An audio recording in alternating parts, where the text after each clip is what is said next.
안녕하세요. 저는 올해로 결혼한 지 3년 된 30대 여성입니다. 이렇게 사연을 쓰게 된 건 저희 가족에게 집착하는 어머님 때문이에요.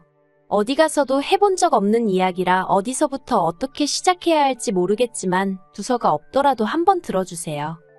남편과는 같은 직장을 다니다 연애를 시작했어요. 2년 정도의 만남 끝에 결혼을 결심했고요. 홀어머니의 외동아들이라는 사실이 마음에 걸리긴 했지만 그동안 제 눈으로 지켜본 남편은 매사에 책임감이 있고 진지한 사람이었거든요. 그래서 남편의 됨됨이만 보고 결혼을 결심했네요.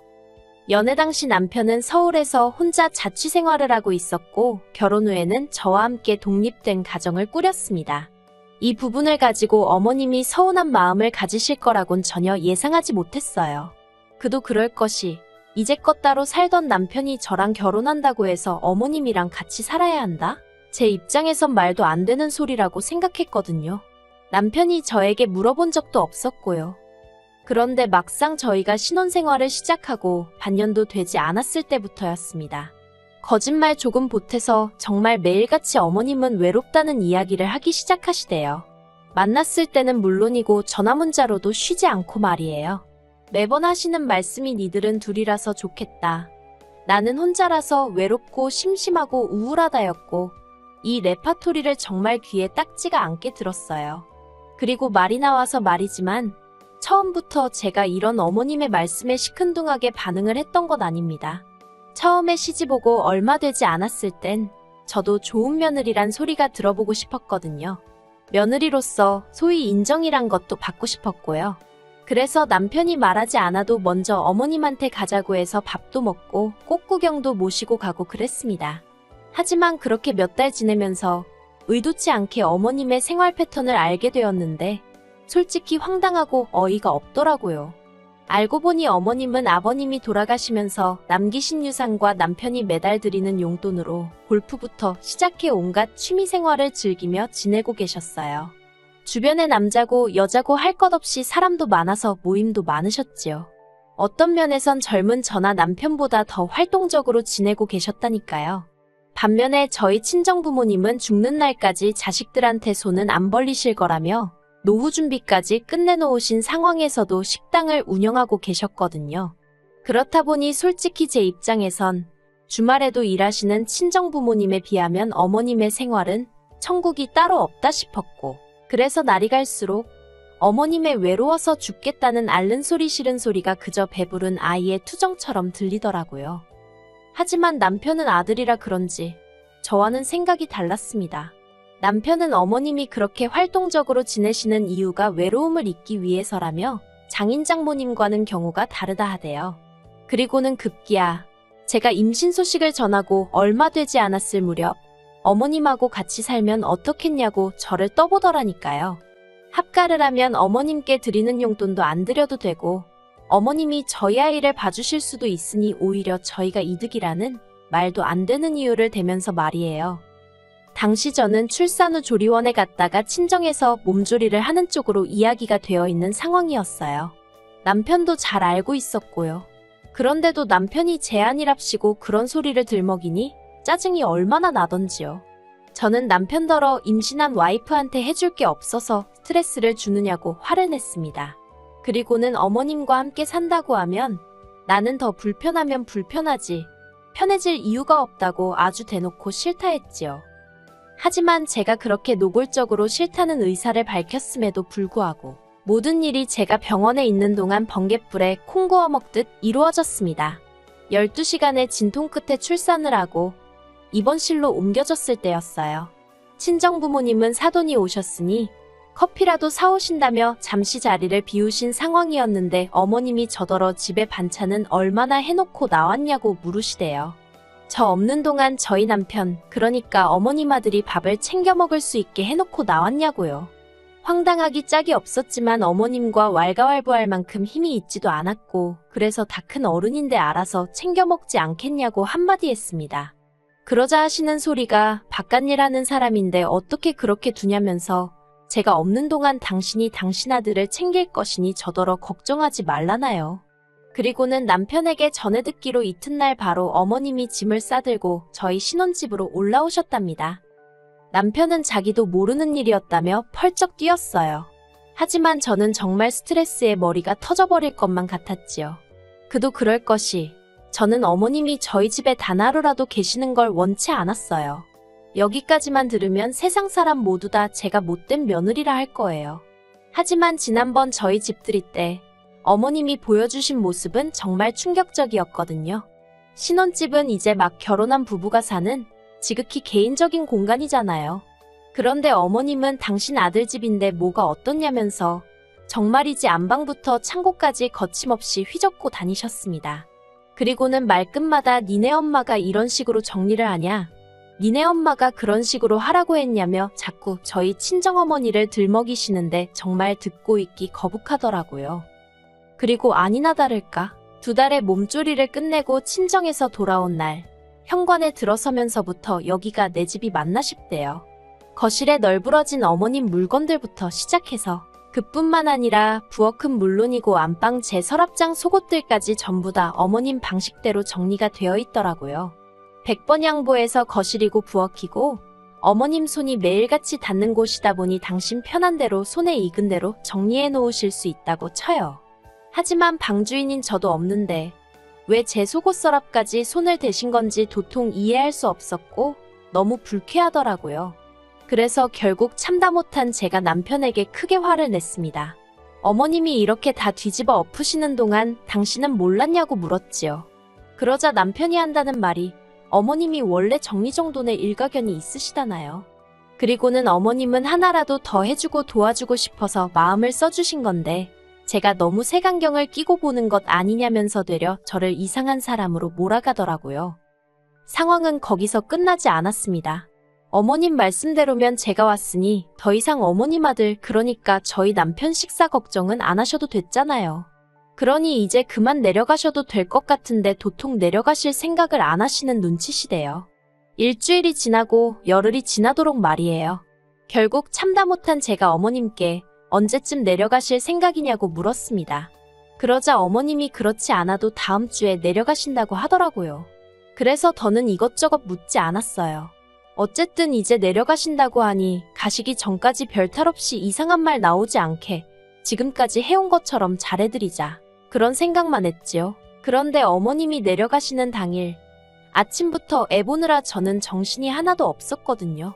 그래서 남편이 어머님 모셔다 드리고 온다는데도 그러라 하고 제가 따로 뭔가 챙겨드리고 그런 건 못했어요. 그리고 안방에서 애랑 신랑이 하다가 그만 살짝 잠이 들었지요. 정말이지 한 20분이나 잤나 싶은데 눈을 뜨니까 벌써 어머님이랑 남편은 출발하고 없더라고요. 인사도 제대로 못 드렸는데 그새 가버리셨네 싶어서 아차 싶대요. 그리고는 혹시 뭐 두고 가신 건 없나 하는 마음으로 어머님이 지내시던 작은 방 문을 열었는데 어머님 여행 가방이랑 그런 게 전부 다 그대로 있는 거예요. 설마 싶어서 여행 가방을 열어보니 어머님 옷도 그대로 있고요. 하다못해 화장실에 칫솔까지 그대로였지요. 당황한 제가 남편에게 전화를 했어요. 그런데 남편이 전화를 안 받더라고요. 그리고 몇 시간 후 어머님을 모셔다 드린 남편이 집으로 돌아왔습니다. 제가 어머님이 왜 짐을 다 두고 가신 거냐고 설마 다시 오시는 거냐 물었네요. 그러자 남편이 우물쭈물하더니 기껏 한다는 소리가 어머님이 계셔서 자기가 너무 좋았대요. 모처럼 어머님이 해주시는 밥 먹고 출근하니까 힘도 솟고 일에 능률이 오르는 것 같았다나요. 그러면서 그러지 말고 저더러 한 1년만 더 같이 살아보잡니다. 저도 곧 회사에 복귀해야 하는데 어머님이 계시면 분명히 도움이 될 거라면서요. 어이가 없어서 절대로 그렇게는 못한다고 했어요. 그런데 남편도 완강하게 버티더라고요. 왜 살아보지도 않고 무조건 싫다고 하냐고. 살다가 정 안 되겠으면 그때 내려가시라 하면 되지 않겠냐대요. 솔직히 잘한 행동은 아니지만 몇 번이고 합가에 대해서는 분명히 제 의견을 밝혀왔는데 시쳇말로 남편이 저를 먼저 개무시했다는 생각에 어찌나 분하던지 정말 남편이 꼴도 보고 싶지 않았습니다. 그래서 그때부터 남편을 철저히 무시하기 시작했네요. 하지만 남편도 남편대로 미안하다 말은 몇 번이고 하면서도 절대로 고집을 꺾지 않더라고요. 그리고 그렇게 감정의 골이 깊어질 대로 깊어지던 시기에 정말로 어머님이 올라오셨습니다. 저더러 마치 보란듯이 짐도 더 바리바리 챙겨서 오셨더라고요. 그 짐을 보고는 소위 눈 돌아간다고 그러지요? 제가 딱 그랬어요. 저도 모르게 어머님 앞에서 한숨을 푹 내쉬고는 도대체 무슨 생각으로 올라오신 거냐고 그랬거든요. 그러자 어머님은 제 말버릇에 놀라신 건지 약간 당황한 표정을 하시더니 이내 제가 남편하고 다 이야기가 된 줄 알았답니다. 그리고는 이미 당신이 전세로 살던 집도 다 정리하시고 오신 거라 달리 돌아갈 곳도 없다고요. 한마디로 배째라는 식으로 나오시는데 정말 어이가 없더라니까요. 하지만 그렇다고 어머님을 계속 문 밖에 세워둘 수도 없는 노릇이었기에 어쩔 수 없이 일단은 집 안으로 들어오시게 했네요. 그리고 이제 와서 말이지만 그때 저는 육아로 지칠 대로 지쳐있던 상황이었어요. 허리는 두말할 것 없고 손목에 발목까지 시큰거리지. 온몸이 부어서 내 몸 같지가 않지. 그리고 무엇보다 잠을 못 자니 미치겠더라고요. 정말 2박 3일 아무도 없는 곳에서 잠만 늘어지게 잡았으면 소원이 없을 지경이었달까요. 그런데 그런 제 앞에서 어머님이 친정어머니보다 더 편하게 해주겠답니다. 남편도 남편대로 미안하다고 이번 한 번만 져달라고 고집을 부리고요. 그래서 결국 제가 못 이긴 척 넘어가지고 말았어요. 아니, 정확히 말하자면 제가 에라 모르겠단 심정으로 남편 말대로 좋은 쪽으로 생각해보기로 한 거지요. 하지만 모전자전이라고 해야 할지 약속은 어디 개나 줘버린 모양이었습니다. 남편과 제가 둘이 살 때는 남편이 아침을 알아서 챙겨 먹고 출근했어요. 저는 원래 안 먹거든요. 그런데 어머님이 애랑 신랑이 하다 간신히 잠든 저를 깨워서는 잠깐만 당신 좀 도와달라 하시더니 무썰어라 파다듬어라. 아침부터 당신 아들 먹을 국 끓이신다고 그 야단법석을 떠시대요. 한 4일째 되던 날 참다 못한 제가 어머님더러 아침 차려주시는 것까지는 뭐라고 안 하겠지만 저를 깨우지는 마시라 했습니다. 도움이 필요하시면 아침 먹을 사람더러 도우라고 하시라고요. 그뿐만이 아니었습니다. 육아도 도와주니 살림도 도와주니 하고 올라오셨던 어머님은 낮에는 스크린 간다, 노래교실 간다 별의별 핑계로 집을 비우셨어요. 저로서도 어머님이 안 계신 게 차라리 낫긴 했지만 문제는 집안일이었습니다. 남편 아침 차려준다는 핑계로 설거지는 산더미만큼 만들어 놓으셨고 빨래도 매일같이 한 짐. 거기다 화장실도 얼마나 지저분하게 쓰시는지 정말 어머님이 오시고 제 생활만 더 고달퍼졌지요. 그래도 솔직히 제가 회사에 복귀를 하면 어머님도 생활을 달리 하실 줄 알았습니다. 그런데 충격적이게도 제가 회사에 복귀하고 이틀째 되던 날이었어요. 어머님이 아이를 봐주신다 하긴 했지만 처음으로 아이랑 떨어져 있다 보니 불안하고 걱정되고 초조하고 그렇더라고요. 하지만 사람들 눈치도 있고 그래서 점심시간이 돼서야 어머님께 전화를 드렸습니다. 신호음이 한참 울리고 나서야 어머님이 전화를 받으셨습니다. 제가 식사는 하셨는지, 애는 어떤지 이런 거 저런 거를 물어보려 하는데 어머님이 정말 작은 목소리로 애가 자서 그런다며 이따 통화하자 그러시는 거예요. 그리고는 뒤로 쿵쾅하는 소리가 나면서 옆에서 누가 끊으라고 하는데 순간 집이 아닌 것 같다는 생각이 딱 들더라고요. 그냥 육감이라고 해야 할지 느낌이 싸했어요. 그래서 상사가 눈치를 줌에도 불구하고 반차를 쓰고 저도 모르게 냅다 집으로 향했습니다. 심장이 어찌나 빨리 뛰던지 당장이라도 터질 것 같았다니까요. 그렇게 집에 도착해서 저는 황당하고도 어처구니 없는 상황을 보게 되었습니다. 어머님은 온데간데 안 보이시고 저희 친정어머니가 와 계신 게 아니겠어요? 제가 친정어머니더러 왜 엄마가 여기 있냐고 물었습니다. 그러자 친정어머니가 약간 난처한 표정으로 저희 어머님이 친정어머니께 전화를 드려서는 한 4시간만 애를 좀 봐달라고 하더래요. 저한테는 절대로 말하지 말라면서 그러면 고부간의 갈등이 생긴다나 어쩐다나. 그리고는 갈등 생기면 솔직히 며느리 입장에서 편하겠냐고. 이건 뭐 완전히 협박을 하셨더라고요.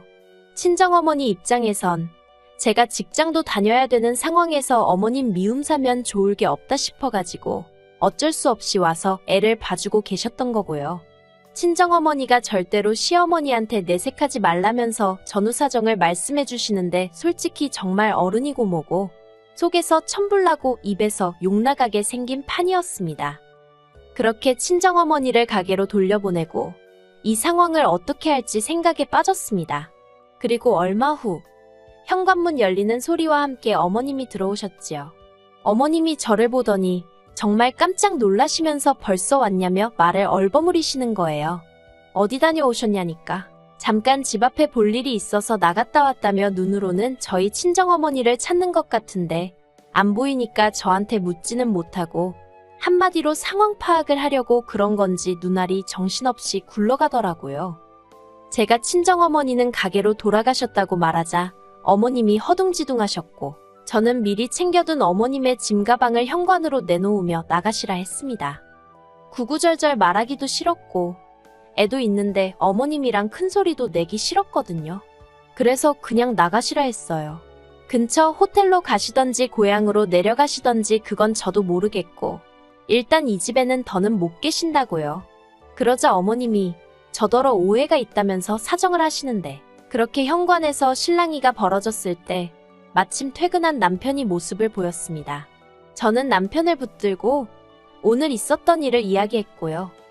그러자 남편이 저더러 그래도 그렇지 어머님을 내쫓을 수가 있냐면서 다음엔 그러시면 안 돼요 어머니 그렇게 딱 한마디 하더라고요. 그리고 어머님은 남편이 당신 편을 들어준다 싶어선가 금세 기가 살아서는 안 그럴 거라며 저더러 너 정말 무섭다 그러시는 겁니다. 황당하고 어이없고 그래서 제가 제 짐을 챙겼어요. 그리고는 어머님 저희 집에 육아랑 살림 도와주러 오셨다고 했으니 애는 두고 간다며 저 혼자 친정으로 향했어요. 남편도 아이한테는 껌뻑 죽는 편이라서 애랑 떨어지는 게 마음은 아팠지만 제 나름대로 초강수를 둔 거예요. 그리고 정말 일주일이나 지났을까요? 자초지종을 다 알게 되신 친정부모님도 그런 경우 없는 집구석이 있냐면서 애 주고 이혼해버리라 하시는 때였습니다. 그런데 남편이 저희 친정으로 찾아왔어요. 한마디로 자기가 다 잘못했다. 애한테는 엄마가 자기한테는 아내가 필요하다 돌아와달라. 뭐 그런 이야기였지요. 어머님도 내려가시게 하겠다고요. 남편은 저희 친정부모님 앞에 무릎 꿇고 앉아서 2시간 가까이 찍소리도 못하고 욕을 있는 대로 먹었습니다. 남편은 죄송하다고 몇 번이고 머리를 조아릴 뿐이었어요. 그래서 마지막 기회를 준다 생각하고 결국 제가 집으로 돌아갔습니다. 집에 도착하니 어머님은 울며 짜며 짐을 싸고 계셨는데 남편은 그런 어머님께 눈길도 주지 않았어요. 그리고 나중에서야 알게 된 게 남편이 출근한 사이에 어머님이 집에 남자를 들이셨던 모양입니다. 당신이 애를 두고 나갈 수가 없으니 친구를 부르셨다 했지만 남편 입장에선 손녀가 있는데 낯선 아저씨를 들였다는 자체가 납득이 되지 않았던 거지요. 저도 그 이야기를 들었을 땐 지금 세상이 어떤 세상인데 싶어서 어머님이 미쳐도 단단히 미쳤구나 싶었네요. 아무튼 그렇게 어머님은 당신 스스로 아들 손을 놓으신 거고 그렇게 저희 부부는 다시 예전의 생활로 돌아가게 되었습니다. 지금 어머님은 결국 다시 원래 지내시던 지역으로 내려가셔서 살고 계세요. 가끔 남편에게 연락은 하시는 눈치지만 남편이 저한테 따로 전하는 이야기는 없네요. 저는 아예 그쪽에 관심을 끊어버려서 궁금하지도 않아요. 부모 자식 사이니 또 언제 어떻게 될지 모르겠지만 당분간은 이렇게 지내는 게 제 정신건강에도 저희 가정에도 좋을 것 같아서 알아도 모른 척 살아가렵니다.